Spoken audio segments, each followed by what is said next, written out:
오늘 살아계신 하나님께서 저와 여러분에게 주시는 말씀은 마가복음 13장 14절로 37절까지 말씀. 제가 13장 14절부터 23절 아니 30까지 있고 32절부터는 또 합독하도록 그렇게 하겠습니다. 황폐하게 하는 가정스러운 물건이 서지 못할 것에 선 것을 보거든 잃는 사람은 깨달으라. 그때에 유대에 있는 사람들은 산으로 도망하여라.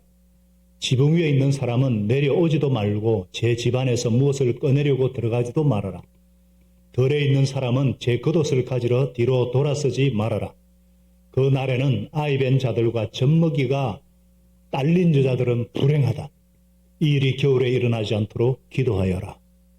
그날에 환란이 닥칠 것인데 그런 환란은 하나님께서 세상을 창조하신 이래로 지금까지 없었고 앞으로도 없을 것이다. 주님께서 그 날들을 줄여주지 않으셨다면 구원받을 사람이 하나도 없을 것이다. 그러나 주님께서는 주님이 뽑으신 선택받은 사람들을 위하여 그 날들을 줄여주셨다. 그때 누가 너에게 보아라 그리스도가 여기에 있다, 보아라 그리스도가 저기에 있다 하더라도 믿지 말아라. 거짓 그리스도들과 거짓 예언자들이 일어나서 표징들과 기적들을 행하여 보여서 할 수만 있으면 선택받은 사람들을 홀리게 할 것이다. 그러면 너희는 조심하여라. 내가 이 모든 일을 너에게 미리 말하여 둔다. 그러나 그 환란이 지난 뒤에 그 날에는 해가 어두워지고 달이 빛을 내지 않고 별들이 하늘에서 떨어지고 하늘의 세력들이 흔들릴 것이다. 그때의 사람들이 큰 소리를 같이 읽읍시다. 인자가 큰 권능과 영광에 쌓여 구름을 타고 오는 것을 볼 것이다. 그때에 그는 천사들을 보내어 땅 끝에서 하늘 끝까지 사방에서 선택된 사람들을 모을 것이다. 제가 읽을게요. 무화과 나무에서 비유를 배워라. 그 가지가 연해지고 잎이 돋으면 너희는 여름이 가까이 온 줄을 안다. 이와 같이 너희도 이런 일들이 일어나는 것을 보거든 인자가 문 앞에 가까이 온 줄을 알아라. 내가 진정으로 너희에게 말한다. 이 세대가 끝나기 전에 이 모든 일이 다 일어날 것이다. 하늘과 땅은 없어질지라도 나의 말은 절대로 없어지지 않을 것이다. 같이 읽습니다. 그날과 그때는 아무도 모른다. 하늘의 천사들도 모르고 아들도 모르고 오직 아버지만 아신다. 조심하고 깨어있으라. 그때가 언제인지를 너희가 모르기 때문이다. 사정은 여행하는 어떤 사람의 경우와 같은데 그가 집을 떠날 때에 자기 종들에게 권한을 주어서 각 사람에게 할 일을 맡기고 문지기에는 깨어있으라 명령한다. 그러므로 깨어있으라. 집주인이 언제 올는지 저녁일런지 한밤중일런지 닭이 울무림일지 이른 아침녘일지 너희가 알지 못하기 때문이다. 주인이 갑자기 와서 너희가 잠자고 있는 것을 보게 되는 일이 없도록 하여라. 내가 너에게 하는 말은 모든 사람에게 하는 말이다. 깨어 있으라. 깨어 있으라. 옆에 분에게 깨어 있읍시다. 깨어 있읍시다. 깨어 있으십시다. 깨어 있으라. 네 번이나, 보통 세 번이면 강조된 네 번이나, 완전 네 번이나 있음이 깨어 있으라. 본문의 준에는 깨어 있으라예요. 우리가 살면서 싫은 것 중에 하나가 뭐 여러 가지 있지만은 어떤 분이 예고 없이 들이닥치는 겁니다. 저도 하루를 빡빡하게 이렇게 일정을 짜놨는데 타 지역이나 계신 분이나 또 선교지 계신 분이 갑자기 전화가 올 때가 있어요. 뭐 그거는 뭐 괜찮죠. 그런데 갑자기 저 지금 교회에 와 있습니다. 1층이에요. 그러면 저거 막 당황할 때가 있어요. 여성분들 특히 깔끔한 자매님들은 더 하시겠죠. 어떤 분이 전화나 카톡도 하지 않고 집도 치워놓지 않아서 엉망인데 갑자기 들어닥치면은 부끄럽기도 하고 그 사람이 미워지기도 합니다. 우리는 그런 시부모들 없잖아요. 그럴 수 있잖아요. 근데 우리가 기대하든지 안 하든지 싫든지 좋든지 간에 갑자기 들이닥치는 분이 있어요. 예고 없이 들이닥치는 분이 있습니다. 예수님이십니다. 예수님이세요. 부활하시고 승천하신 예수님께서 약속대로 다시 오십니다. 오고 계십니다.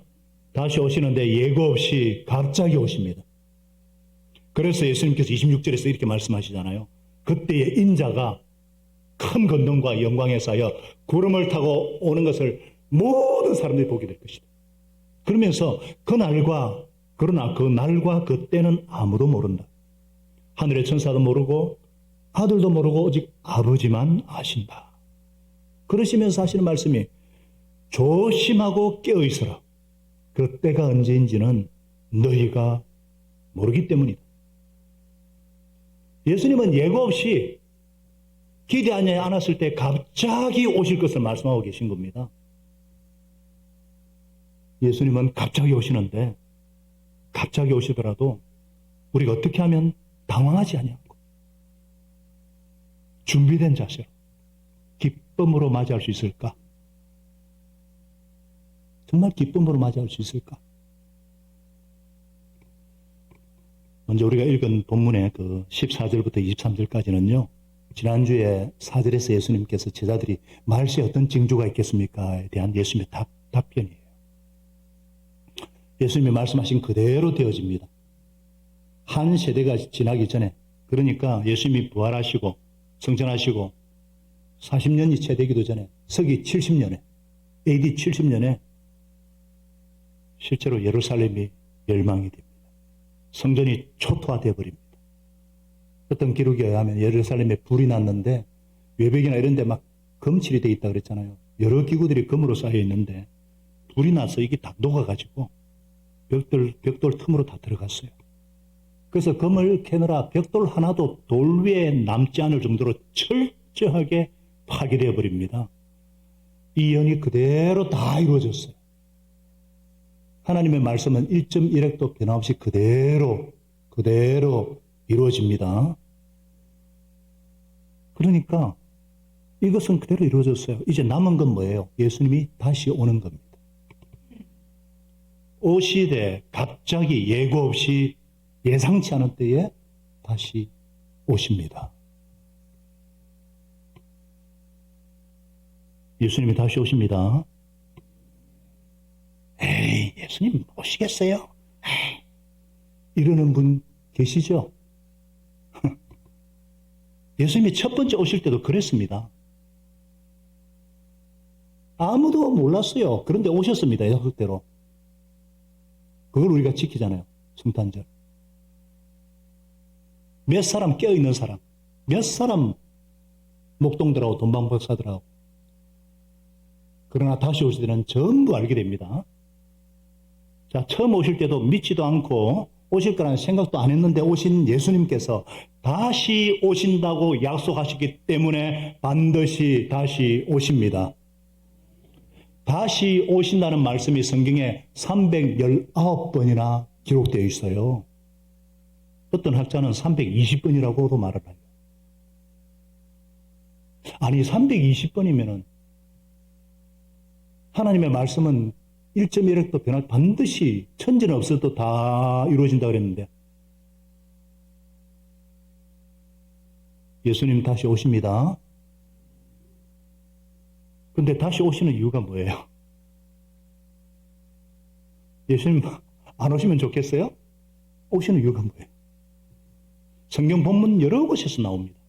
바로 선택받은 백성, 하나님의 백성들을 구출하러 완벽하게 구원하러 오십니다. 자, 27절에 보죠.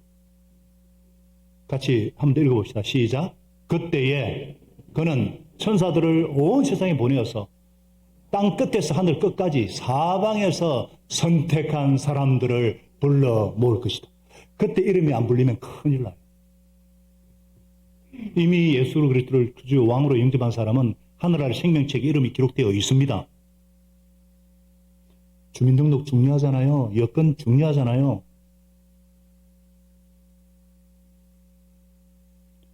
요한복음 3장 16절에 예수님이 오신 목적이 우리에게 영생을 주기 위해서인데 약속된 영생을 진짜 주시기 위해서 요한복음 우리 14장에 배웠지 않습니까? 우리를 정말로 하늘나라로 데려가기 위해서 완성되면 다시 온다는 거죠. 우리를 구출하러. 그래서 예수님이 오시는 날에는 우리는 완전한 해방의 날이고 구원의 날이고 모든 것이 보상받는 날인 줄 믿으시기 바랍니다. 그래서 이 예수님이 다시 오시는데 우리가 이 예수님이 오실 때 어떻게 하면 깜짝 놀라지 않고 맞이할 수 있는가? 갑자기 들이닥치는 손님 때처럼 놀라지 않고 부끄럽지 않고 기쁨으로 예수님 어서 오십시오. 기쁨으로 맞이할 수 있는가? 여기에 오늘 예수님이 대답을 주고 있습니다. 깨어있으라. 깨어있으라. 내가 언제 올지 모르니까 깨어있으라. 이 말이에요. 조심하고 깨어있으라.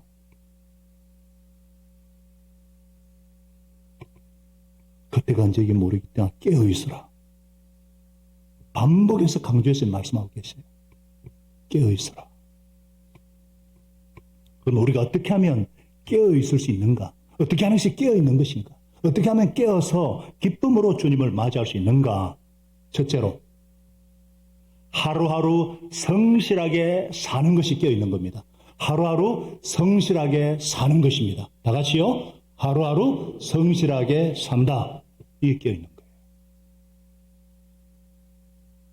아멘. 우리가 뭐 정말이다 말시다 그러면 우리 삶이 흐트러지기 쉽잖아요. 근데 끝인데 웃잖아.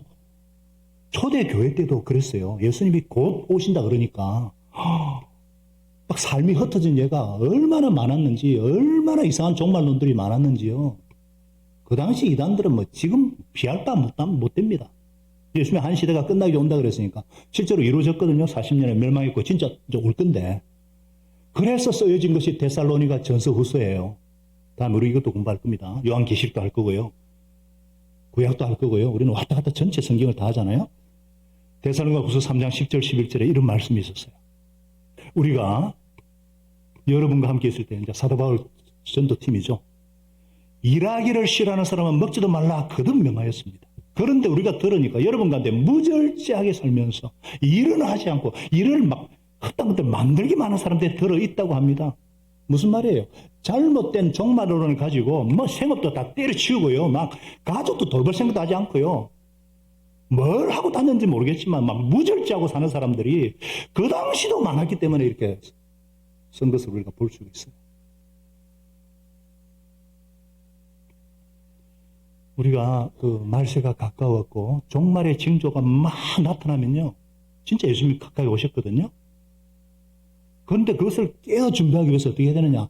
하루하루 성실하게 살아야 됩니다. 하루하루 성실하게 산다는 것은 장대를 위한 준비도 포함이 돼요. 무슨 말이냐? 우리는 뭐 끝이다 싶으면요. 끝인데 뭐 이러면은 자세가 흐트러지기가 굉장히 쉬워요. 예를 들어서 우리 일하시는 분들이 직장을 옛날에는 평생 직장인데 아니잖아요. 옮길 수가 있잖아요. 딴 직장으로 이제 옮긴다고 공부하고 난 다음에 일하는 거 보면요. 자세가 많이 흐트러지잖아요. 이제 뭐 딴 데 갈 건데. 아침에도 늦게 출근하고 일찍 퇴근하고 인수인계도 대충 하고 그러면 안 되죠. 다 업종들 다 소문이 다 돌게 되어 있습니다. 끝이면 끝일수록 자세를 바로 잡아야 되잖아요. 또 이제 우리 교회를 예를 들어볼까요? 자기가 몸담고 있는 교회에서 다른 교회로 옮길 수도 있어요. 근데 어떤 분은 자기가 다니던 교회를 흉을 보고 목사님 욕도 하는 걸 들은 적이 있어요. 이제 끝났다 이거죠. 그러면 안 되잖아요. 다 우리 같은 업 아니에요? 같은 우주적 교회잖아요. 사정이 있어서 직장인에도 사정이 있어서 그러면은 목사님 만나서 그 영적인 지도를 해주시고 기도해 주셨으니까 사유도 얘기하고 불편한 것도 다 정리하고 이렇게 뒷정리도 깨끗하게 하고 옮기시는 분들이 또 계세요. 그럼 축복해서 또 보내주고 또 때가 되면 또 올 수도 있잖아요. 이런 자세가 필요하다는 거예요. 끝이라고 해가지고 자세가 흐트러지지 않고 끝이기 때문에 자세를 더 바로잡는 이런 분들, 이런 태도를 가지고 하루하루 최선을 다해 성실하게 살고 하루하루 내가 할 일을 하면서 사는 것이 깨어있는 것이고 주님을 맞을 준비를 하는 삶인 것을 믿으시기 바랍니다. 이게 깨어있는 거예요. 앞으로 세상이 점점 더 힘들어질 겁니다. 갈수록 말세의 징조가 강도가 더 강해지고 더 빈번하게 나타날 거예요. 우리가 보고 있지 않습니까? 그럴지라도 하루하루 성실하게 사시는 여러분과 제가 되시기를 간절히 소원합니다. 예수님은 깨어있으라, 깨어있으라 이렇게 하셨는데 어떻게 하면 깨어있다가 오시는 예수님을 기쁨으로 맞이할 수 있는가? 두 번째, 주님의 오심을 준비하면서 산다. 다 같이요. 주님 오심을 준비하면서 산다. 예수님이 말씀하시는 핵심이 뭐냐? 당신은 기대하지 않은 때에 갑자기 오신다는 거예요. 갑자기 오신다는 거. 이게 가장 큰 핵심이에요. 자, 35절, 36절을 우리 한번 다 같이 한번 더 읽어봅시다. 시작. 그러므로 깨어있으라. 집 주인이 언제 올는지, 저녁녘일지, 한밤중일지, 닭이 울 무렵일지, 이른 아침녘일지 너희가 알지 못하기 때문이다. 주인이 갑자기 와서 너희가 잠자고 있는 것을 보게 되는 일이 없도록 하라. 뭐예요? 갑자기 예고 없이 온다는 거예요. 그래서 우리는 준비하면서 살아야 합니다. 준비하면서 살아야 돼요. 자, 이거를 제가 여러분께 여쭤보고 질문을 한번 해보겠어요. 제가 저를 보시고요. 제가 질문합니다. 만일 예수님이 황승남 자매님, 만일 예수님이 오늘 저녁에 오신다면, 오늘 밤에 오신다면 기분이 어떻겠어요? 예수님 만일 오늘 밤에 오신다면 어떤 느낌이세요? 그냥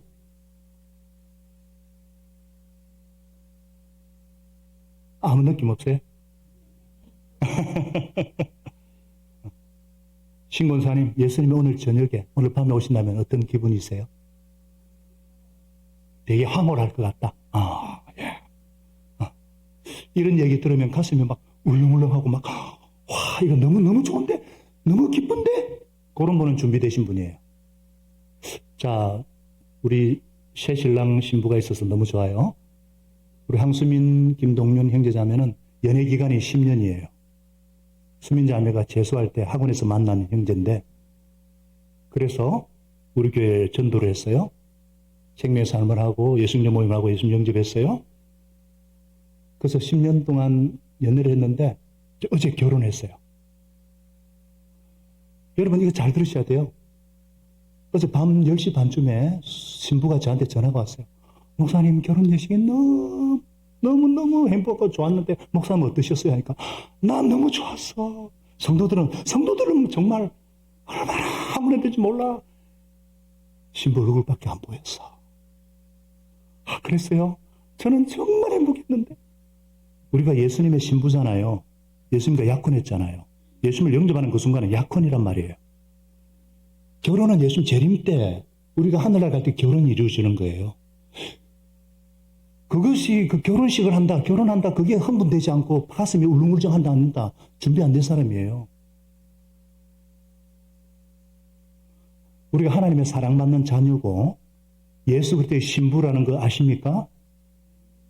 성령께서 가시는 성전이죠. 우리는 하늘나라 시민권 가진 대한민국 이중시민, 우리의 신부는 하나님의 사랑받는 자녀고 그리스도의 신부고 성령께서 가시는 성전이고 하늘나라 시민권인데 신부 약혼자인데 결혼식을 앞두고 가슴이 울렁울렁하지 않다. 그거 이상한 거예요, 그거.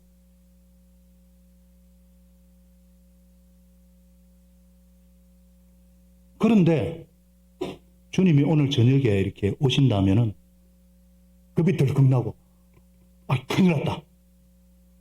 그거 준비 안 된 거예요.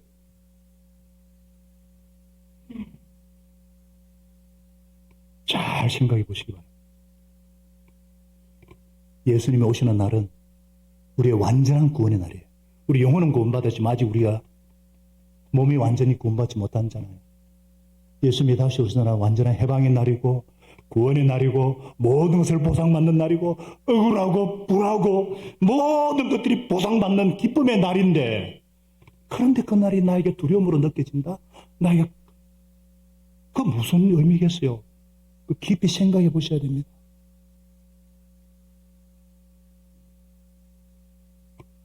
잘 무슨 감정인지 모르겠다 하시는 분들은 진짜 하나님께 기도하셔야 돼요. 왜 이런 기쁨의 날이 나에게 부담으로 다가오고 두려움으로 느껴지는가? 아직도 잘 모르겠거든. 예배 끝나고 저와 따로 만나서 대화하셔야 돼요. 대화 좀 해요. 지금 아직 전혀 흥분 안 나시는 분들은 이걸 해결해야 됩니다. 깨어있다는 것은 주님 오심을 준비하는 겁니다. 이거 준비돼야 돼요. 제가 비슷한 질문을 한번 바꿔서 얘기해 볼게요. 예수님이 만일 사흘 뒤에 수요일 날에 오신다. 그러면 그때 여러분 뭐 하고 있겠습니까? 뭘 하고 있겠어요? 심호원 집사님 사흘 뒤에 예수님 오신다면 뭐 하고 있습니까? 그때는 뭐 하고 계실 거예요? 둥지에서 계속 그 아르바이트 하시겠죠? 아내가 사장님이고 그 남편이 아르바이트생이거든요. 사흘 뒤에 오신다 해도 나는 내가 하고 있는 일을 그대로 별반 다를 게 없다. 이미 준비하고 있는 분이에요. 근데 사흘 뒤에 오시면 큰일 났다 싶으면 그 문제 있어요. 준비 안 된 겁니다. 예수님은 그렇게 오신다니까요. 우리가 사흘 뒤에 오신다면 왜 큰일로 느껴지는가? 하나님이 하기를 원하신 거 안 하고 있기 때문에 그런 느낌이 드는 거 아닐까요? 에이 조금 있다가 안 오겠지. 나중에 그렇게 미루고 있기 때문에 예수님이 오신다 그러면 겁이 나는 거 아니에요? 잘 생각해 보세요. 예수님이 사흘 뒤에 진짜 오신다면은 지금 하나님이 원하는 거 지금 하셔야 됩니다. 화해하실 것이 있으면 지금 화해하셔야 돼요. 용서하실 것이 있으면 용서하셔야 돼요, 지금. 순종하길 것이 있으면 순종하셔야 돼요.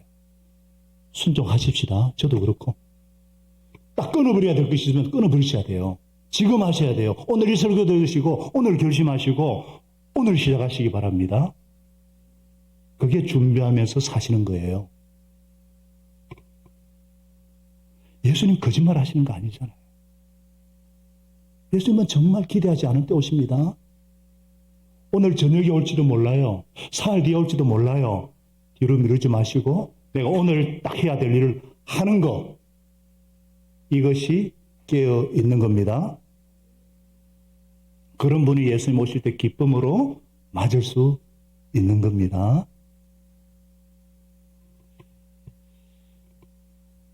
이렇게까지 얘기를 해도 실감이 안 나시는 분들, 예수님 밤에 뭐 오늘 오시겠나, 뭐 사흘 뒤에 실감 안 나는 분들께 제가 다르게 좀 질문해 볼게요. 너무 중요한 말씀이니까 이거는 제가 일방적으로 할 수 없어서 여러분하고 호흡하기 위해서 하는 거거든요. 잘 들으셔야 돼요. 자, 여러분이 일주일 뒤에 죽는다. 시한부 선고가 떨어졌어요. 그럼 뭐 하시겠어요?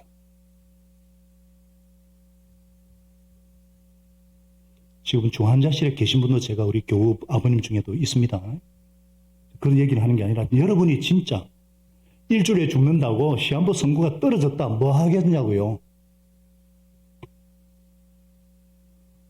난 죽기 전에 못 가본 나라 여행이나 가봐야 되겠다. 그런 분 안 계실 겁니다. 맞습니까? 나는 곧 죽어도 버킷리스트 해야 되겠다. 그런 분 할 수 없죠 뭐. 자, 제가 왜 이런 말 하냐면 우리가 예수님을 만나는 건 두 가지가 있어요. 두 가지. 예수님이 우리에게 오시든지 우리가 예수님께 가든지 딱 두 가지입니다. 예수님이 우리에게 오시는 것이 재림이고 우리가 예수님께 가는 것이 죽는 거.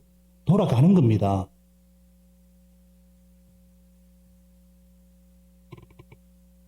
어떻게 예수님을 만나든지 우리는 그때를 아무도 몰라요. 정말 몰라요. 내일 어떻게 될지 모릅니다. 그러나 돌아가는 건 분명합니다. 제가 들은 얘기가 있습니다. 어떤 부부가 저녁 때 별거 아닌 걸로 싸웠습니다. 아내가 탁 토라져가지고 입을 꽉 다뭅니다. 저녁 내내 말도 하지 않습니다. 잘 때도 등 돌리고 잡니다. 아침이 됐는데도 아직 화가 안 풀렸어요. 보통 때는 이제 일하는 남편에게 밥도 따뜻한 밥도 차려주고 그랬는데 밥도 안 해주고 보냈어요. 남편이라고 잠을 제대로 잤겠어요? 근데 남편이 차를 몰고 일하러 가다가 교통사고 났어요. 그 자리에 적사했습니다. 그 아내의 통곡을 아십니까? 그 아버 마음을 아신 거예요? 그렇게 갈 줄 알았더라면 내가 미안하단 말이라도 할 건데, 내가 사랑한다는 말도 할 건데, 그렇게 갈 줄 알았더라면 따뜻한 밥 한 끼라도 내가 차려줄 건데, 통곡을 하는 거예요. 통곡을.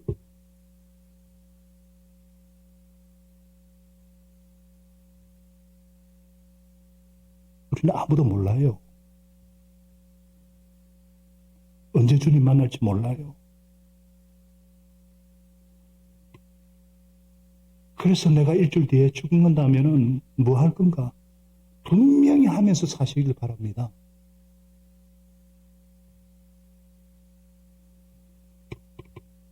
자녀를 사랑하면서도 쑥스러워서 잘 못하시는 분들, 기회 있을 때 자녀들에게 사랑한다, 고맙다 말씀하셔야 돼요.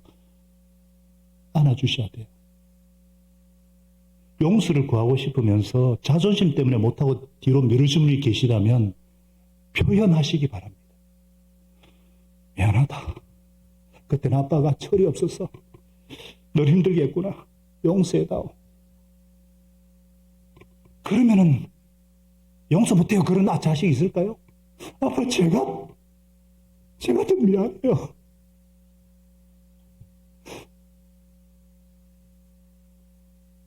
자녀들도 마찬가지예요. 부모님이 언제까지 계실지 모릅니다. 언제 가실지 몰라요. 돌아가신 다음에 그때 내가 이렇게 해드릴 걸, 그때 저렇게 좀 해드릴 걸, 이러지 마시기 바랍니다. 뒤로 미루지 마시기 바랍니다. 지금 하시기 바랍니다. 이게 준비하면서 사는 거예요. 이게 깨어있는 거예요. 우리가 언제 주님 만날지 몰라요. 정말 모릅니다. 오늘 밤이 될지, 혹은 사흘 뒤가 될지, 일주일 후가 될지. 뒤로 미루지 마시고 오늘 내가 할 일, 오늘 하면서 사는 것이 깨어있는 겁니다. 주님을 맞이할 준비하는 것입니다. 절대 오늘 할 수 있는 일 뒤로 미루지 마시기 바랍니다. 그렇게 부탁드립니다.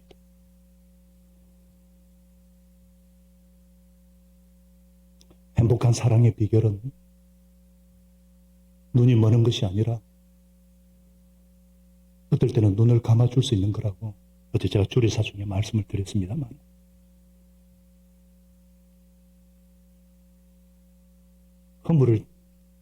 사랑하는 허단 허물을 덮는데 오늘 눈 감는 건 좀 눈 감아주고, 오늘 화해할 거 오늘 화해하고, 오늘 내가 해야 될 것을 최선을 다하는, 그것이 깨어있는 것입니다.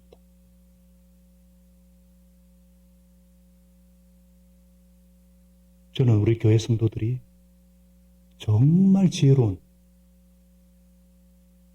주님의 말씀대로 깨어있는 삶을 사시기를 축복합니다.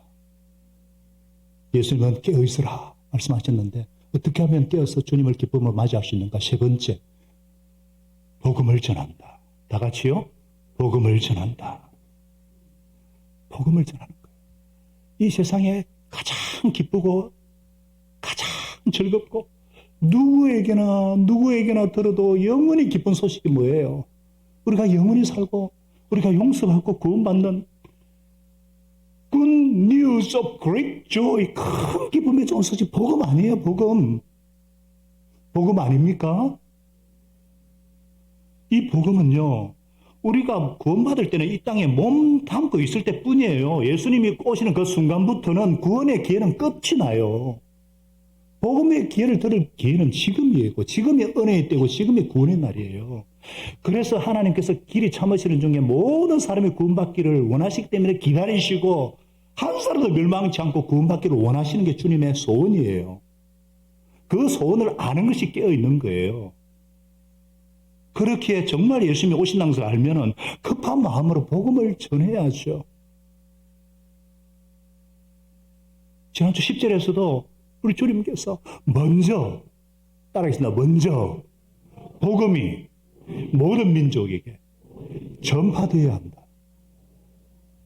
정말 깨어서 주님의 오실 날을 대비하면서 기쁨으로 맞기 위해서는 복음을 우리가 먼저 전해야 돼요. 일단 먼저 전해야 돼요. 내일 올지 모르니까 일단 예수님 영접하셔야 돼요. 오늘 예수 영접 모임에 오늘은 고3들 다음 주에 꼭 오셔야 돼요. 내일 일을 아무도 몰라요. 제가 경험한 것 중에 저한테 복음 영접하고 그 다음날 사고로 간 분도 있어요. 저한테 세례받고 사흘 뒤에 돌아가신 분도 많아요. 저는 임종을 많이 경험한 사람입니다.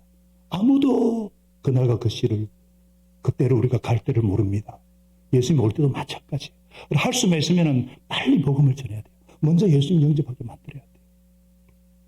그런데 우리가 복음을 전하라 그러면요, 어떤 분들은 이거 생각 때려치우고 그냥 길거리 다니면서 전도지나 나눠줘야 된다? 그러라는 말 아닌 거 아시죠? 만나는 사람들 예수 믿으시오, 막 교회 오시오, 그래도 좋지만 그러라는 말도 아니라는 거 아시죠? 전도라는 게 그렇게 부딪히면서 되는 게 아니잖아요. 전도한다, 복음을 전한다는 게 뭐냐? 따라하겠습니다. 하나님께서 기회 주신 것을 놓치지 마라. 이거예요. 우리가 항상 전도한다는 말이 뭐냐면은 도를 전하는 건데, 원래 도를 전하는 것을 가장 중요한 역할은 목사가 하는 일이에요. 십자가 도를 전하는 거고, 여러분들에게는 뭐냐면은 하나님께 주신 기회를 놓치면 안 되는 거예요. 도를 들을 기회를 놓치면 안 되는 거예요. 그래서 하나님께 어떤 사람의 마음을 준비시키시고 나에게 만날 기회를 주셨어요. 만나게 해주셨으면은 내가 한마디 청해본다든지 복음을 전해보는 거예요. 마음을 움직일 기회를 주셨는데 지금이 그럴 때인 것 같은데 괜히 쑥스럽고 괜히 그냥 관계가 서먹서먹해질까 여러 가지 이유로 다음에 하지 뭐. 다음에 하지 뭐. 그래서 기회를 놓칠 때가 많지 않습니까? 이 기회를 놓치지 말라는 거예요. 그게 깨어있는 거예요. 그분에게 내일이 없을지도 몰라요. 내가 그분에게 복음을 얘기하고 그분이 복음을 들을 기회가 내일은 없을지도 몰라요. 사흘이면 없을지도 몰라요. 일주일 후면 없을지도 몰라요. 그래서 주님이 주신 기회를 놓치지 말아야 된다는 거예요.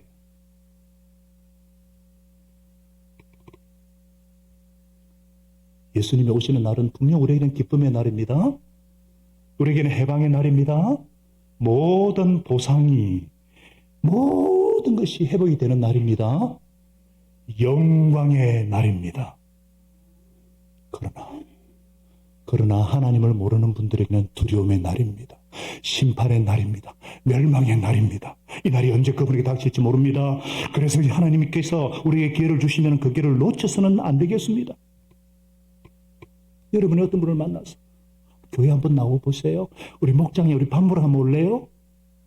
이런 말을 하고 싶을 때에, 그러나 그런 마음과 반대되는 내가 이런 말 하는 편이 되나? 괜히 말했다 이 사람 반응이 어떻게 할까? 너무 푸시하는 게 아닐까 싶을 때 정말 정직하게 물어보세요. 만약에 주님 오늘 저녁에 오신다면, 아니 사흘 뒤에 오신다면 어떻게 하실 건가? 이 사람 어떻게 할 건가?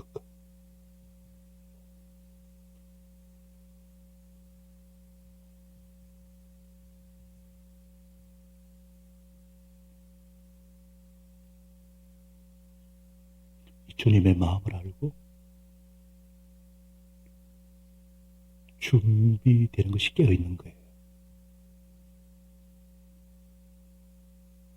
다음 주에 우리 나들 목사님 찬양간역 집회하는데요. 부흥에 오라 그러면 좀 부담스러울 수 있는데 인기 가수 공연한다. 얼마나 초청하기 쉬워요. 제가 90년대는 예수님께 미쳐가지고 몰랐는데 굉장히 유명한 가수였어요. 저는 7080 가수는 다 압니다. 예. 저 원래 대학 가기 전에 나가려고 한 사람이었어요. 예. 상대 축제에서 저 바다에 누워 불러서 2등 상 받은 사람이에요. 예. 근데 몰랐는데 굉장히 유명한 일기예보. 나들. 네가 좋아. 너무 좋아. 아내를 두고 한 곡이래요. 나중에 이분이 예수님을 보고 한 거. 이분을 어떻게 제가 알고 만나게 됐는가? 어떤 분이 저한테, 목사님, 저분을 도대체 어떻게 알고 칼럼에 자세히 써놨습니다. 제가 5년 전부터 알고 있어요. 6년 전부터. 감정이 너무나 내려와가지고 추적하기 시작했어요. 정말 유명한 분이 돼요. 그래서 평소에 음악을 좋아하는 분. 여러분, 임영웅 콘서트에 가려면요, 고척 스카이돔에 그 표 구하는데 10몇만 원 합니다. 표 못 구해요. 근데 영웅이도 제가 좋아하지만은, 그가 사람을 구원한 게 있습니까? 없어요. 감동을 주면. 이분은 사람을, 수많은 영혼들을 구원하고 본인이 강경화로 죽기 직전에 주님을 만난 경험이 있고, 그래서 하나님 주신 은사를 이제 찬양하고 작곡을 하고, 얼마나 이분이 교회를 개척했는데, 전부 다 그 엔터테인먼트에 종사하는 사람들이 그렇게 우울증이 많대요. 공황장애도 많고, 불쌍해가지고. 얼마 안 됐는데 전부 VIP들이 30명 넘게 예수님 만나고 세례받고, 너무너무 행복해가지고. 그 개척교회도 슬기로운 의사생활 2에 조정석 배우가 불러가지고 역주행해가지고 그 저작권으로 기가 막힙니다. 간증 들으면은. 살아있는 간증이에요. 누가든지 와도 은혜 받습니다. 그래서 야, 좋아요, 너무 좋아요 하면서 초대하시기 바랍니다. 여러분, 제가 말씀드리지만 인기 가수를 초대하려면요, 수천만 원 듭니다. 이분이 12월 7일 날 자기 리무진에 모든 음향 시즌을 들고 다 옵니다. 와서 뭐 세팅을 하고요. 목이 너무 아침 일찍 하면 안 풀리니까 딱 10시 반에 한다 그러니까 너무 좋아하셔요. 그날은 아내가 아내가 설교하고요. 김현희 전도사가 설교하고, 담임이라서 못 배우는데 우리 교회로 해서 오는 겁니다. 영혼권하고 제자 만드는 주님의 소원을 위해서. 그래서 하나님 주신 기회라고 생각하시면 담대하게 초대하시기 바랍니다. 복음을 전하시기를 부탁드립니다. 이것이 깨어있는 거예요. 이것이 예수님이 오신 날을 대비하면서 사시는 것인 줄 믿으시기 바랍니다. 사랑하는 여러분, 우리가 시대를 분별하는 것으로는 안 됩니다. 그걸로 그쳐서 안 돼요. 주님의 재림이 가까웠음을 알고 깨어있어야 합니다. 깨어있는다는 것은 오늘 재림할 수 있다는 영적인 긴장 속에서 내가 예수님 앞에 신실한 모습으로 서려고 지속적으로 노력하는 삶입니다. 그러려면 기도에 감사하고 깨어있는 삶이 중요하죠. 베드로 사도께서 그렇게 말씀하세요. 만물의 마지막이 가까웠다. 그러므로 정신을 차리고 삼가 조심하여 기도하십시오. 기도하라 그랬어요. 그리고 맡겨진 일에 충실하는 삶입니다. 주인이 언제 오더라도 기쁨으로 맞이할 수 있도록 착하고 신실한 종이 되어서 맡은 일에 충실하는 삶이 깨어있는 삶입니다. 주 예수님을 너무나 사랑하시고 주님의 소원대로 살기를 원하시는 예루로 가족 여러분, 깨어서 예수님 오실 날을 고대하고 대비하고 준비하는 삶을 산다는 것은 부담스러운 것도 아니고 짐스러운 것도 아니고 거추장스러운 삶도 아니에요. 멋진 삶입니다. 멋진 삶입니다. 최고로 가치 있는 삶입니다. 하루하루 후회 없이 성실하게 살고 내가 할 수 있는 것 미루지 않고 오늘 할 수 있는 것 다 하고요. 오늘 저녁이라도 예수님 오시면 맞을 준비하면서 잠자리에 기쁨으로 들고 기회 있을 때마다 우주 최강의 복음을 전하는 삶, 얼마나 멋져요. 얼마나 가치 있어요. 얼마나 행복합니까? 얼마나 의미 있는 일입니까? 얼마나 아름다운 일입니까? 할렐루야. 안 믿는 사람이 봐도 멋진 삶입니다. 그러잖아요. 저와 여러분이 깨어서 주님 오실 날을 사모하며 기다리고 준비하는 멋진 삶, 가치 있고 지혜로운 삶을 사시기를 오고 계시는 예수님의 이름으로 축원합니다. 축원합니다. 하나님 아버지, 감사합니다. 고맙습니다. 열심히 달려왔습니다. 주님의 구원의 은혜에 감사해서 성령 안에서 의와 희락과 평강을 이 땅에서 맛보면서, 그러나 아직까지 제약이 있고 우리가 연약함이 있어서 주님이 다시 오셔서 완전한 해방의 날, 완벽한 구원의 날, 모든 억울한 것들을 보상받는 그 영광의 날을 사모합니다. 하나님 아버지, 우리가 언제 주님 앞에 설지라도, 주님이 내일 오실지라도, 주님 앞에 섰을 때 주님, 제가 주님 주신 자리 지키다가 왔습니다. 제가 주님 앞에 설 때까지 정말 최선을 다해서 살았습니다. 주님 맡기신 사람들, 사랑하고 섬길 사람들, 사랑하고 도와야 될 사람들, 제가 끝까지 주님의 사랑으로 감당하면서 주님 주신 자리 지키다가 왔습니다.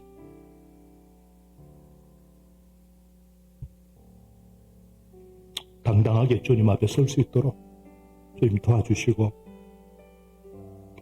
끝을 잘 맺는 연습을 이 땅에서 하게 하여 주옵소서. 대충 하지 아니하고 관계를 잘 키워가고 끝맺음 잘하는 연습을, 그래서 언제 주님 부르실 때, 언제 주님 오실지라도 당당하게 설 수 있도록,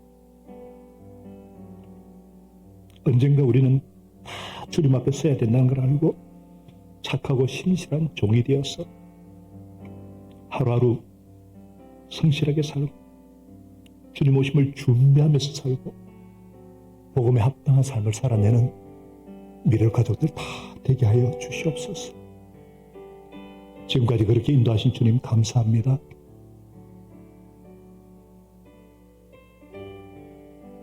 오늘도 주신 말씀 붙잡고 그렇게 살아내려고 소원 주시고 힘을 주시는 성령님의 은혜에 감사드렸고, 살아계시고 다시 오고 계시는 예수님의 이름으로 기도합나이다.